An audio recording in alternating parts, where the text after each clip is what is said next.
In this video, I'll be revealing why you should consider retiring at 55, even if you originally planned for 62, and how this earlier timeline could actually save you money while giving you more freedom. Through working with clients who discovered that waiting until 62 was costing them more than early retirement, and analyzing financial strategies to make 55 feasible, I have developed methods that challenge conventional retirement timing. And that's exactly why I'm making this video today, to show you why 62 might not be the right age for you, and how retiring at 55 could provide better financial and lifestyle outcomes. If you're new to this channel, I'm Cody Gunn. I'm a CFA charter holder and the founder of Arrowstone Wealth, where we help clients retire early through smarter investing and lowering their lifetime taxes. And with that, let's dive in. Have you ever truly stopped to ask why 62 is the default retirement age for so many? The answer is disappointingly simple. It has nothing to do with the optimal financial planning and everything to do with bureaucracy. Spoiler alert, it's not because it's financially optimal. It's because that's when Social Security first becomes available. Basing the most important lifestyle decision of your life on the eligibility for a government program is letting the tail wag the dog. The hard truth is that the 62 retirement trap causes people to waste their healthiest and most energetic retirement years. Think about it. The period from age 55 to 61 is a very unique window. For many high achievers, your kids are likely grown, your mortgage is low or gone, and your net worth is substantial. At the same time, your physical capability and energy are likely near their peak. These are your prime years for adventure, travel, or for launching that passion project that you've been dreaming about for decades. I want you to picture two different scenarios. Scenario A, you're 56, you've just retired, and you're hiking the Inca Trail to Machu Picchu. Side note, I visited Machu Picchu earlier this year. It's incredible. It should be on your list. You're handling the altitude well, feeling strong, and you're fully present in the moment. And then there's scenario B. You're 63. You're attempting the same hike. It's harder. Your knees ache, the altitude hits you more, and you spend more time worrying about keeping up rather than enjoying the view. The experience is fundamentally different. Gerontologists call this the go-go, the slow-go, and the no-go years of retirement. The years from 55 to 65 are your prime go-go years. Why would you trade 7 years of them to sit in meetings and answer emails? This conventional timing often results in a bizarre paradox. Working through your prime years only to end up with excess money in your later years when you may not have the health or desire to spend it. I had a client, a brilliant surgeon named David. He planned to work until he was 65. He loved his work, but the stress was incredible. We ran the numbers and discovered that he could have retired at 58 without changing a thing. He looked at me and said, "So you're telling me I've traded 7 more years of my life, my health and time with my wife, for a pile of money that we're probably just going to leave to our kids anyway?" He put in his notice the next month. And this brings us to the financial fallacy. Why does the automatic 62 retirement plan often prove more costly than retiring at 55? Because the costs of not retiring are hidden. First, the health costs. 7 more years in a high-stress career can lead to tangible medical expenses that can easily exceed the cost of pulling the plug early. Second, there are massive opportunity costs, which are massive and unrecoverable. You can't buy back 7 years of missed anniversaries, trips with your aging parents, or being the grandparent who can actually get on the floor and build a Lego castle without needing a crane to get back up off the floor. You know who you are. Many people discover a profound truth after they retire. They needed less money and more time than conventional planning suggests. The 62 trap wastes prime years, but the lifestyle reverse mapping method reveals how much you actually need to retire comfortably at 55. Here's the fundamental problem with 99% of retirement planning. It's built on abstract guesswork and, frankly, fear. You've heard the lines, you need 80% of your pre-retirement income, or you need to save at least $3 million. These are arbitrary rules of thumb that have almost nothing to do with your specific life. They're designed to keep you on the accumulation treadmill. And that's why I use a process called lifestyle reverse mapping. It flips the entire model on its head. Instead of starting with a scary abstract savings goal, we start with the only thing that actually matters, your desired retirement lifestyle. Step 1, it's the retirement blueprint. We don't talk about money yet. We talk about your life. Where do you want to live? What do you want to do? Where do you want to travel? What are your hobbies? Would you like a golf membership, a boat, or do you want to fund a grandchild's education? You build a detailed vision of your perfect retirement. Step 2. Now comes the price tag. Now we attach real current day cost to that vision. We research, what does a golf membership actually cost?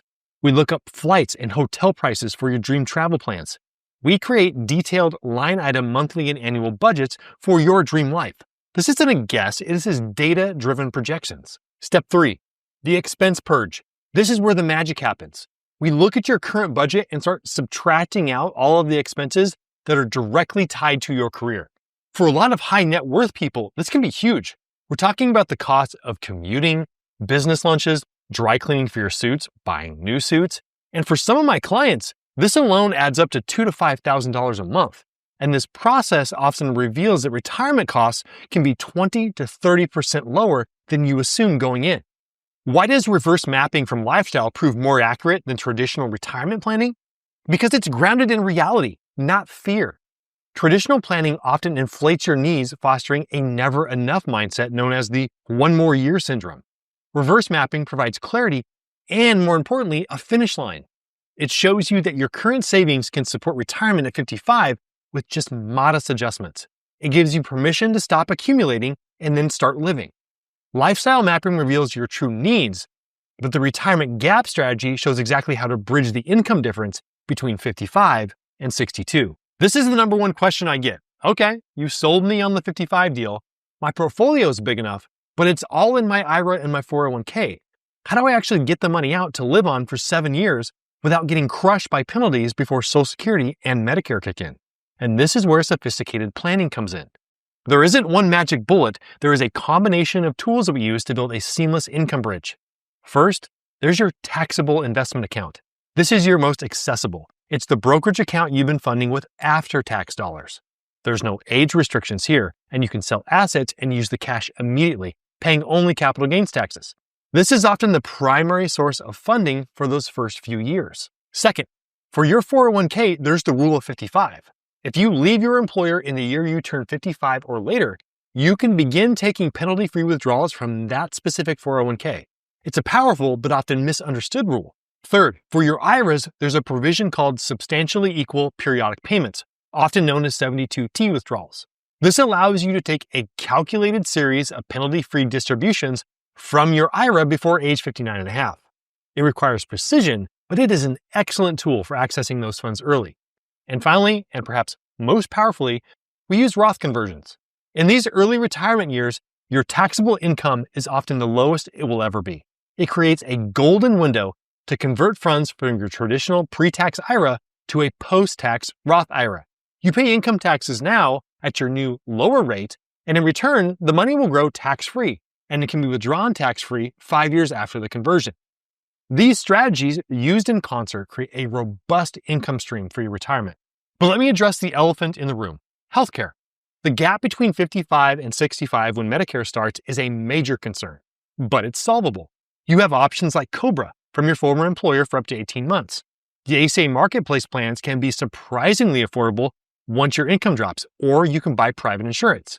It's a line item that we have to budget for, but it should never be the sole reason to stay in a job that you're actually ready to leave. Now that you understand how to bridge the retirement gap, if you're ready to optimize your retirement plan and build your dream retirement, click the link below and book a call with me, where I'll look at your exact situation and give you some really actionable advice. Let's talk about the one asset that you're never getting back: your health. This isn't the soft, fuzzy part of the discussion. It is the most critical variable in the entire equation. Think of it this way: you're trading your best years for your richest years. But the richest years are useless without the health to enjoy them. No amount of additional savings can purchase back lost health, energy, or physical capabilities. At 55, you can decide to go skiing at Aspen on a whim. At 65, that same trip requires more planning, more recovery time, and might come with some more risk. A 10-hour flight to Europe is an inconvenience at 55. At 65, it can be a physically draining ordeal. That's not being pessimistic, this is actually being realistic. Many retirees I speak with who waited too long voice the same regret. I wish I had 5 years back. I would trade $1 million for 5 more years of health that I had at 60.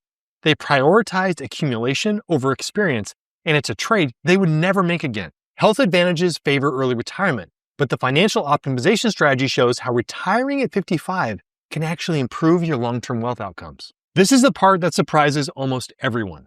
The common belief is that retiring early is a financial sacrifice that you make for a better lifestyle. But what if it was the other way around? What if retiring at 55, when done strategically, could actually lead to better long-term financial outcomes? It boils down to 3 key levers that you can pull as an early retiree that you simply can't as a working professional. Lever 1, the tax arbitrage. I mentioned this before, but it's critical. The years between 55 and 73 are a complete tax paradise. You have total control over your taxable income.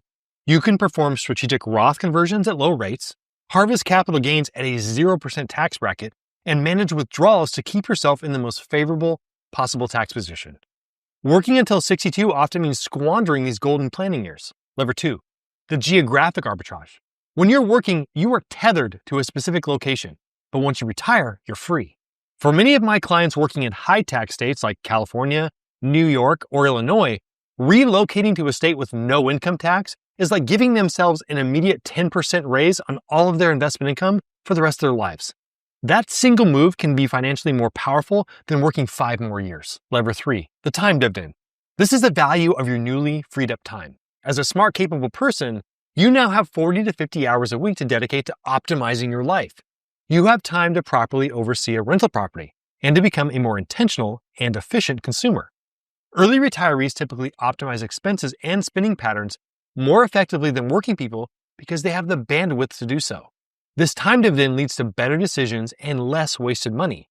The result is often a higher after-tax wealth trajectory than if you had simply ground it out at work until you were 62. Now that you understand the complete case for retiring at 55, let's look at the implementation framework for making this transition successful. So you're intrigued. The idea of retiring at 55 makes sense. How do you implement the framework that enables retiring at 55 rather than waiting until 62? It's a systematic 3-phase process. And phase 1 is the blueprint phase. This is all about planning. You begin with the lifestyle reverse mapping to determine your actual monthly retirement costs and your required income. No more guesswork, get a real number. Then you plan your gap bridging strategies. We map out exactly which accounts to draw from and when, using 72T withdrawals, Roth conversions, the rule of 55, and most importantly, your taxable account.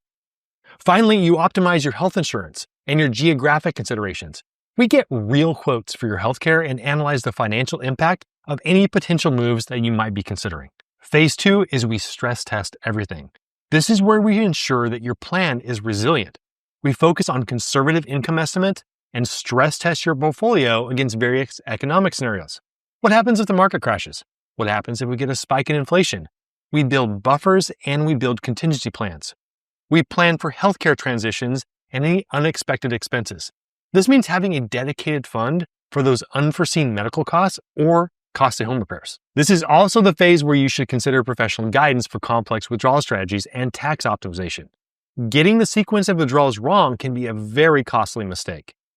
And then phase 3 is the launch phase. This is where we execute everything. You coordinate the transition timeline. This includes setting your retirement date, notifying your employer, and lining up all those financial transfers. The final piece is a commitment to maintain flexibility. The best retirement plan is not a static document. It is a living blueprint that you can adjust as your life and the markets change. This framework moves you from a vague hope to a concrete, actionable plan.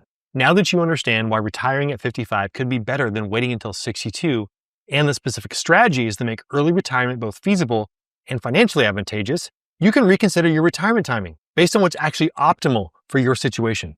Don't let a default number dictate the best years of your life. You have earned the right to make a deliberate choice, a choice based on your health, your dreams, and a smarter financial strategy. If you're ready to get professional guidance on optimizing your retirement strategy and building the retirement you've always wanted, click the link below and book a call with me. Thank you for watching this video, and with that, I will see you in the next one.